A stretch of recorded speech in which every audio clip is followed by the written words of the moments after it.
Hi guys! Ako po si Jackie. Nag-share po ako ng aking mga experience sa aking pagtatrabaho sa abroad bilang isang domestic helper o OFW. At ngayon, nandito ako sa Riyadh, Saudi Arabia. Shout out kay Kabayan. Nagtanong siya sa akin kung saan raw akong bansa nagtatrabaho. Andito ako ngayon sa Riyadh, Saudi Arabia. Thank you sa pag-comment mo, Kabayan. At ngayon, mag-share na naman ako ng isang topic na maaaring makatulong sa mga first time na gustong magtrabaho dito sa ibang bansa. So, ang topic na ito ay nagawan ko na ng video nung nakaraan. So, ito na yung part 2. So, ngayon, isi-share ko sa inyo ang part 2 ng aming briefing. Nung nakaraan, sinare ko sa inyo yung mga dapat dalhin at hindi dapat dalhin. At yung 10 topic na diniscuss sa amin sa aming pagbi-briefing. So, last naming pinagdaanan na briefing is yung immigration briefing. Isi-share ko sa inyo kung ano yung pinagdaanan namin sa immigration briefing. Ang nag-discuss sa amin ay si Ma'am Sandy. Wala kasi yung ibang staff dahil maraming ang holiday noon nung paalis kami. So, yung ibang staff ay absent sila. So, ang nag-briefing sa amin, immigration briefing, is si Ma'am Sandy. So, na-share ko na to sa previous ko na video. So, ang i-share ko naman sa inyo ngayon is ang part 2 na. So, sa immigration briefing, ang diniscuss sa amin ni Ma'am Sandy ay tungkol sa aming passport. Kung ano yung pangalan namin sa passport, kung ano yung middle name, surname, yung full name namin sa passport na nakasulat, yung passport number, kung saan namin siya kinuha, kung kailan namin siya kinuha, at kung kailan mai-expire yung aming passport. So, yun yung kailangan naming i-memorize. Itatanong nila yun isa-isa. At yung mga ID na sinubmit namin, itatanong din yun kung kailan siya ma-expire, kung kailan namin siya kinuha, kung ano yung pangalan na nakalagay doon. Lahat ng detalye na nakalagay sa aming sinadmit na ID, na valid ID namin, is itatanong din sa amin. So, kailangan naming mag-memorize. So, 3 briefing yung pinagdaanan namin. Yung unang briefing is nagsulat kami. Sinulat namin yung 10 topics, tapos in-explain ng konti sa amin, pero more on pagsusulat talaga siya about sa aming mga topic na kailangan naming i-memorize. So, ito yung mga question sa akin, yung passport ko at yung ID ko. So, kailangan ding i-question sa amin yung aming PSA. Kasi nagpapasa kami ng PSA, tapos kailangan itanong din sa amin yung PSA namin, about sa PSA. Kumbaga, yung nakalagay na details sa aming birth certificate. So, yun yung tinanong sa amin, yung full name, yung birth date, yung birthplace. Tinanong sa akin ni Ma'am Sandy, kasi hindi na niya kami pinahirapan, is yung passport ko lang at saka yung valid ID. Yung ibang staff na nagtatanong sa mga aplikante, talagang pinapahirapan nila, pinapamemorize talaga. Nagkataon lang talaga, naswertihan kami na hindi na kami pinahirapan ni Ma'am Sandy dahil gahol na nga kami sa oras. So, hinabol na lang kami. Kasi nga, yung pag-book sa amin ng plane ticket, ura-urada. So, kami naman, hindi rin kami handa kasi nga, nandun pa kami sa training center. Tinatapos pa namin yung 8 days na pag-stay namin sa training center. Tapos biglaan na lang na in-inform kami ng secretary ng agency na magpa-flight na kami. So, biglaan na lang yon at saglit lang kami na briefing sa kay Ma'am Sandy, immigration briefing.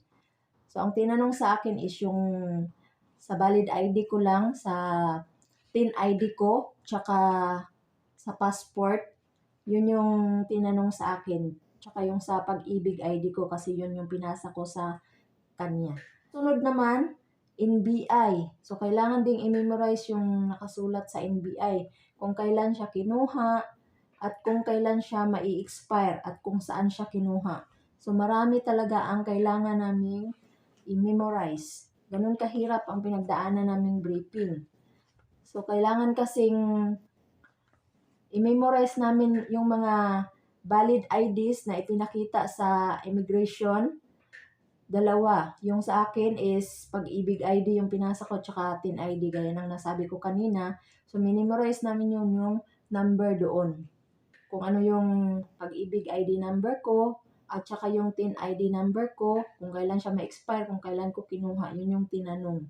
So, kailangan namin talagang mag-memorize. Tinanong din sa amin yung educational attainment, from elementary to high school.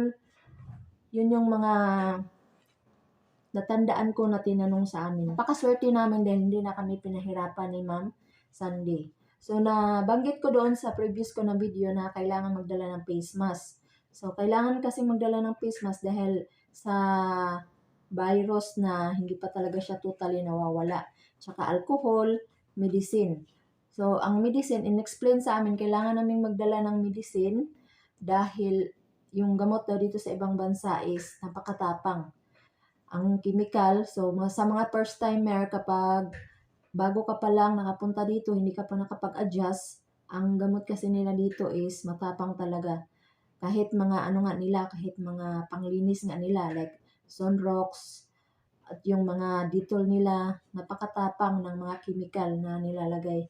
Kaya nakakasira talaga siya sa kamay kung hindi ka mag-gloves. At kung maibabad mo yung kamay mo sa Dettol or sa Sunrox nila dito, sisira talaga ang kamay mo. So, yun yung dahilan kung bakit kailangan din magdala ng medicine dahil yung medicine nga nila dito is napakatapang. So, kailangan nating magdala ng medicine. So, ako, ang dinala ko is yung Peros lang kasi nga yung dugo ko is mababa. Nahihilo ako minsan, kaya ang binili ko lang is Peros. So, hindi ko rin akalain na magka-LBM ako sa airplane. Hindi ako nakapagdala ng gamot sa sakit sa tiyan or sa LBM. So, kailangan palang magdala talaga ng gamot para pag maka-experience ka dito ng LBM or masakit yung tiyan mo dahil sa weather dito, hindi ka pa nakapag-adjust, may maiinom ka kaagad nga na gamot kasi ang gamot nila dito is iba. Iba yung gamot nila sa sakit sa tiyan, iba rin yung gamot sa sakit sa katawan or LBM, iba-iba, pero hindi ka basta-basta dito kasi makapagpapacheck up. Kaya iba-iba yung gamot nila dito, pero ang kadalasan binibigay ng amo na kapag may maramdaman ka is Panadol. Yun yung kadalasan, hindi ka na nila ipapacheck up. So, mahirap talaga pag dito ka sa ibang bansa. Di kagaya sa atin dyan sa Pilipinas na anytime, pwede tayong pumunta sa health center kapag may karamdaman tayo. So, ganun ang kaibahan kapag mangingibang bansa ka at dyan ka sa Pilipinas. So, kailangan lang talagang mag-sacrifice. Yun yung kailangan gawin. Mag-sacrifice talaga ng bonggang-bongga para sa pangarap at sa pamilya sa Pilipinas. So, sa pag-alis mo pa lang, kailangan mo nang mag-adjust sa sarili mo kasi pagdating mo dito, ang isang kalaban is homesick. Kalaban talaga dito ang homesick kasi iba yung kultura nila dito, iba talaga ang reality kapag nandito ka na sa ibang bansa. Pag dyan ka pa lang sa Pilipinas, gustong-gusto mo nang makaalis para makapagpadala ka sa pamilya. Pero pag nandito ka na sa ibang bansa, malulungkot ka naman dahil ang buhay dito is malungkot talaga. Wala kang ibang kakwentuhan, wala ka ibang makakausap. Minsan, pamilya mo lang tatawag sa'yo, tapos sandali lang yun. Hindi naman talaga lagi-lagi, araw-araw. Kasi nga, magkaiba yung oras. Dito sa abroad at saka sa Pilipinas. Sa Pilipinas kasi advance ng 5 oras. So, gabi dito, sa Pilipinas, kung halimbawa alas 10 dito ng gabi, so bibilangin mo yung 5 oras, advance sa Pilipinas, so nasa mga 10, 11, 12, 1, 2, 3. So, nasa mga 3:00 ng madaling araw diyan sa Pilipinas. So, mahirap kasi nagtatrabaho ka 'pag, umaga sa kanila diyan sa Pilipinas, nagtatrabaho ka rin dito sa abroad kasi nga, yung oras nga magkaiba. Tsaka hindi kayo pare-parehas ng schedule. So, kailangan mo talagang mag-adjust. So, balik ako sa aking topic na shine-share sa inyo. So, yun yung mga na-experience ko sa aming briefing. At pagkatapos kong mag-briefing noon, nag-PT. So, nag-PT kami. Ilan ang kasama ko noon? Siguro 3 or 4 kami. Hindi ko lang matandaan kung ilan kami noon. Basta marami kami. Sabay-sabay kaming nag-PT. Yung isa naming kasama, hindi siya nakahabol kasi nasaraduhan siya kasi nga holiday. Yung clinic na pinagpitihan namin is half day lang. So, hindi siya nakapag-PT. So, nag-ano na lang siya, naghabol na lang siya, bumili na lang ng pang-PT niya. Kasi nga, hindi siya nakaabot sa clinic, nasaraduhan siya. Kasi malayo pa eh. Biglaan kasi, hindi kami na-inform ng mas maaga. So, yung kasama namin sa sa Cavite pa manggagaling. So, biglaan siyang nakapunta dun sa Maynila. So, wala nang time. Nasaraduhan na siya ng clinic. So, yun yung mga explanation ko sa aming pinagdaanan na briefing. At yung mga cellphone, SIM card, internet, yung cellphone kasi depende talaga yan sa amo. Kapag inallowed ka nila ng cellphone sa loob ng bahay nila, may amo din ganun na okay lang, pray ka makagamit ng cellphone. Kapag wala ka ng trabaho, may amo din ganun. So, sa akin, ang sinabi ng amo ko, nung nakiusap ako na magpabili ako ng cellphone, iaawas lang sa sahod ko, ang usapan namin is iiwan lang talaga sa kwarto. Ayaw daw nila na magdala ako ng cellphone doon sa loob ng bahay nila. Habang nagtatrabaho, ayaw din nilang magdala ako ng cellphone. So, sabi ko naman okay lang kasi minsan yung cellphone kapag nilalagay sa bulsa, malalaglag siya. So, yung cellphone ko na ito, hindi naman to talaga as in na matibay. Yung mumurahin to, kaya iniiwasan ko rin siyang malaglag. Kasi wala pa din siyang, yung tawag dito, yung sa screen protector niya, hindi pa siya nabilhan. So, iawas yung sahod ko ngayon, katapusan, babawasan ng 400 real para sa cellphone ko. So, yun yung usapan namin ng amo ko. Inallowed niya lang ako, kinonek nila ako sa internet, pero dito lang ako makapag-cellphone sa loob ng aking kwarto. Bukod kasi yung kwarto ko, kumbaga yung bahay nila may extra na space dito sa labas. Paglabas mo ng kusina nila, so dito pinagawa nila ako ng sarili kong kwarto. Kaya nakapag-share ako sa inyo ngayon dahil hindi naman nila marinig kasi nga nandun sila sa loob ng bahay nila. So, dito ako, binukod talaga nila. Yung dati raw, doon sa taas, sa 3rd floor, pero ngayon, pinagawa na nila ng bago talaga na nakabukod. Paglabas mo ng kusina nila, so dito na yung, may na rin ako dito, may sarili akong kwarto. So, okay naman siya kasi kompleto. May cabinet ako, may kama ako, may higaan, tapos may lababo, may CR. So, okay na ako dito. So, komportable na ako dito kasi nga nakabukod din sa kanila. Mahirap kasi yung doon ka sa loob ng bahay nila kasi nakaano lang yung kilos mo doon. Lagi silang naka-monitor sa kilos mo. So dito, naka-monitor din sila pero hindi lahat. Kasi nga, nakabukod yung kwarto ko sa bahay nila. So, ang cellphone, may mga amo talaga na open lang sila. Sa SIM card naman, pag siguro mga 3 months ka na or 2 months, bibilhan ka na ng amo mo ng SIM card. Hindi kasi basta-basta makakabili dito ng SIM card kung wala ka pang ikama. Kailangan ka pang kuhanan ng ikama nila dito para makabili ka ng SIM card.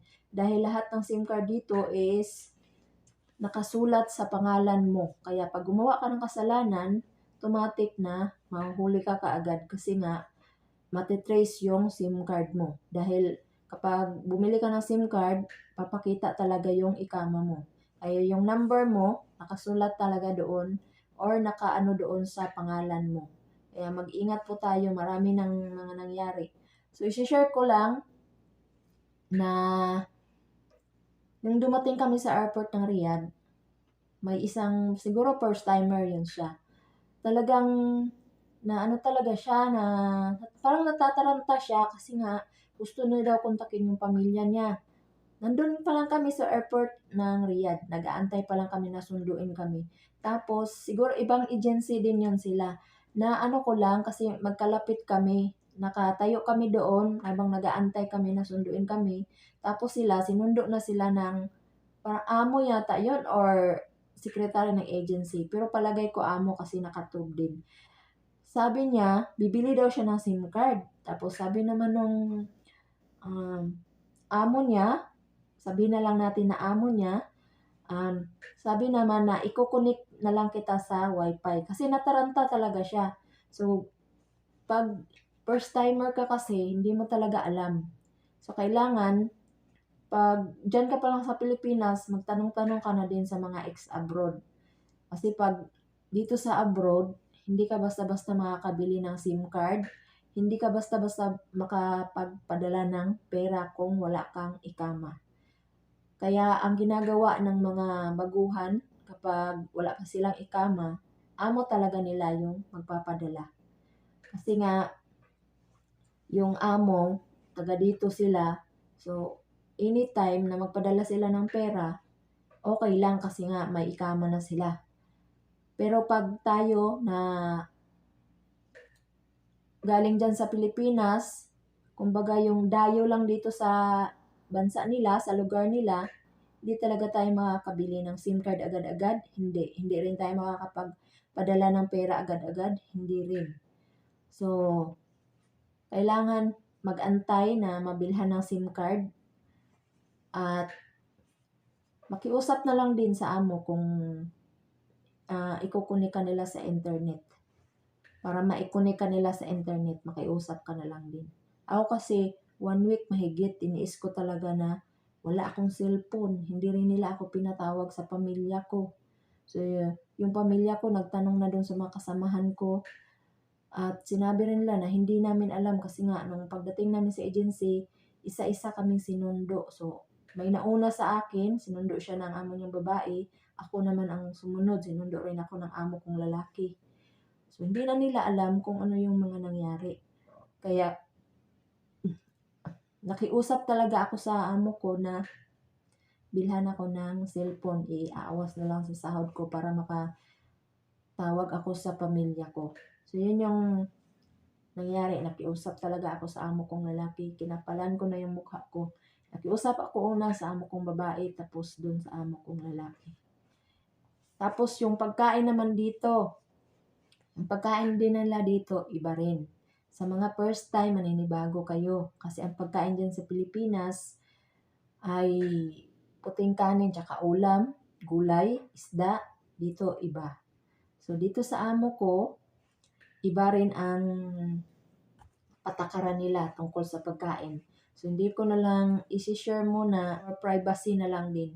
Basta iba-iba. Bawat amo, iba talaga yung experience natin sa pagkain.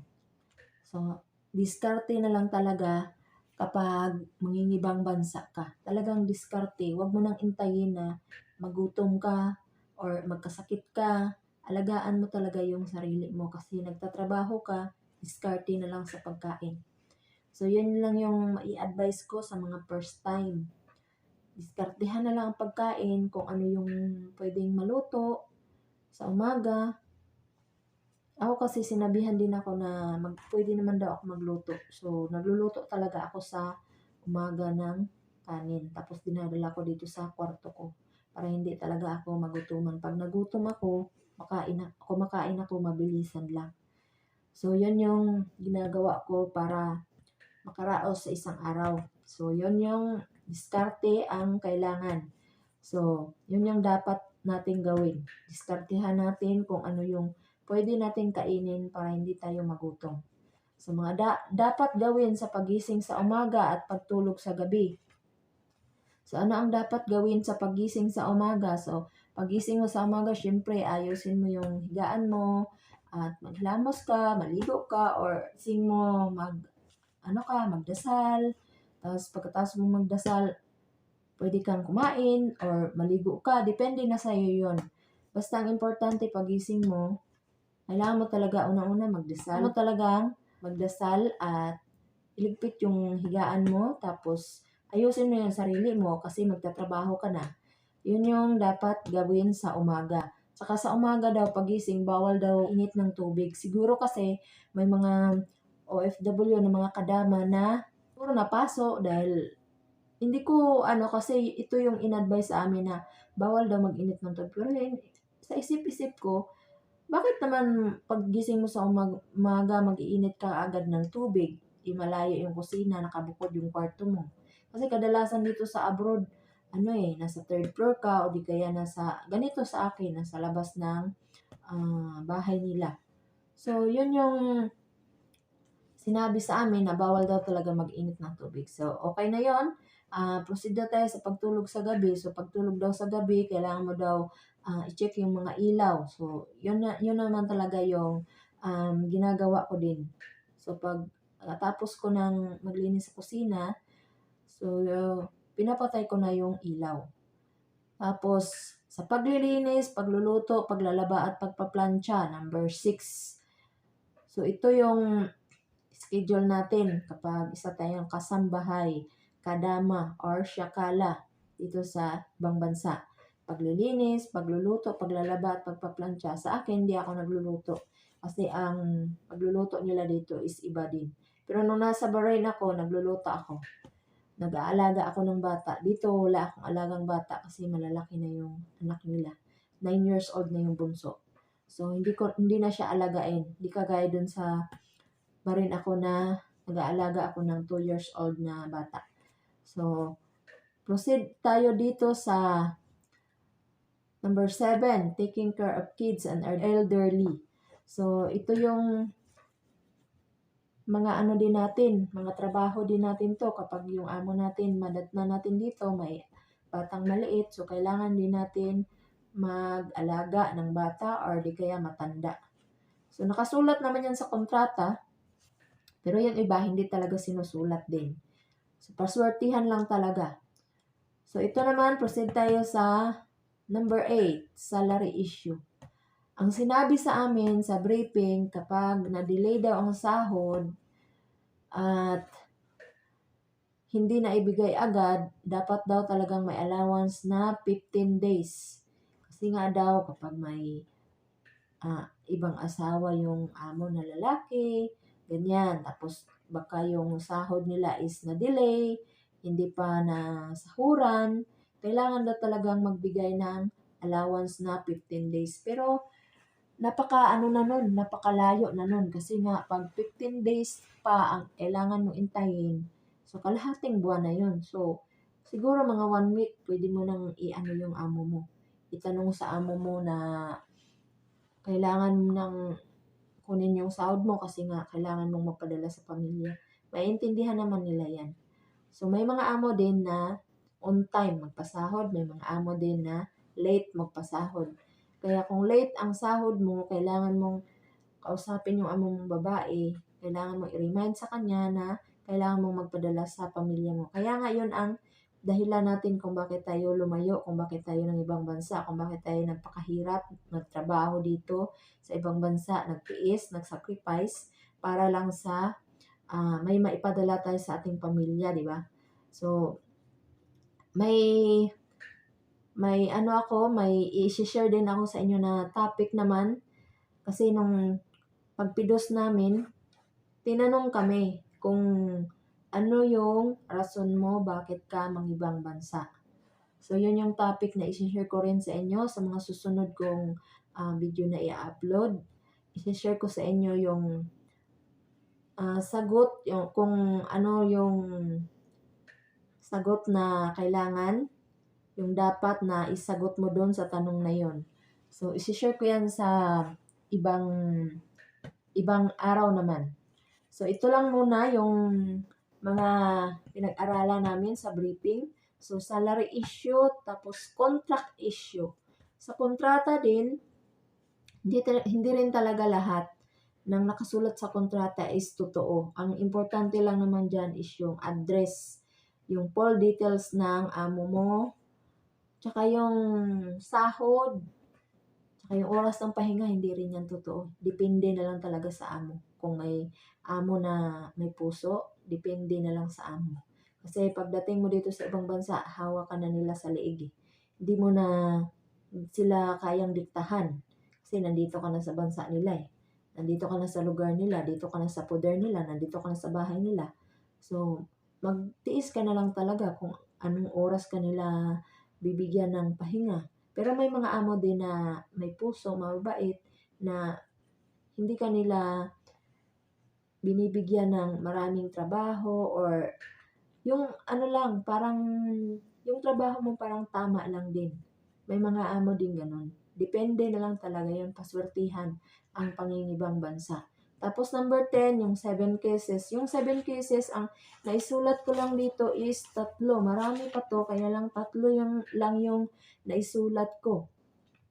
So, 7 cases, love case, rape case, at child abuse. So, 3 lang yung naisulat ko. Hindi ko na naisulat yung iba. Kasi nga, ano lang to, yung kumbaga, mabilisan lang. So, yun lang yung ano dito. Yung love case, yung pinag-aralan namin sa PIDOS, paki-ano mo nyo na lang kung ano yung pinag-aralan namin sa PIDOS, relate siya dito sa love case. Ito naman rape case, depende din to, nasa sa atin na lang talaga to, kung iiwas tayo, kung nasa sa atin lang talaga. So, ito namang child abuse, depende na lang din to sa atin kung mag-ano tayo, kung magpaabuso din tayo, nasa sa atin lahat. So, ang makakatulong lang talaga sa atin dito sa abroad is yung sarili natin. Wala tayong ibang malalapitan, kundi ang sarili natin, tsaka magdasal lang talaga tayo. Yung pinaka-importante, magdasal lang tayo para i-guide tayo ni Lord lagi sa araw-araw natin na gawain at ilayo tayo sa kapahamakan, tayo at sa ating pamilya. So, yun yung advice ko sa mga first time na pupunta dito. Tsaka kailangan lang talaga natin na magbaon ng mahabang pasensya. So, ang employer statement, huwag ikumpara ang amo sa iba. So, huwag daw ikumpara ang amo sa iba, huwag ikumpara ang bansa nila sa ibang bansa. So, kung ano yung pinagdaanan, kung nung nakaraan yung amo mo is salbahe, so kalimutan na natin yun. Kumbaga, i-delete na natin yun sa utak natin. So, ito yung harapin natin na panibago. So, wag natin silang ikumpara at yung bansa. Huwag natin ikumpara kung ano yung bansa na pinagtrabahoan natin ngayon. Basta, ang importante, alagaan lang natin ang ating sarili at huwag tayong magpadala sa homesick. Gumawa na lang tayo ng paraan para hindi ma-homesick. Labanan natin, kailangan. So, kahit ako na ex-abroad, nakakaranas din ng homesick. Pero, nilalabanan ko talaga kasi nga, walang ibang tutulong sa atin kundi sarili lang natin. Sa Pilipinas, wala namang magbibigay sa atin ng piso. So, dito na lang tayo magtiis. So, yun yung advice ko sa mga first time. Sana nakakuha kayo ng idea sa video na ito at nakatulong ako sa inyo, na-explain ko ng maayos at na-share ko sa inyo ang mga pinagdaanan ko na briefing namin, immigration briefing. Tuhan nyo, pakipindot ang like, pakishare nyo na rin para makatulong ako sa iba. Please comment down below kung ano po yung mga tanong nyo about this topic. Pakisubscribe. Pindot na rin sa notification bell para ma-update ka sa mga video na i-upload ko. Maraming salamat sa panonood, sa inyong suporta, at God bless sa ating lahat.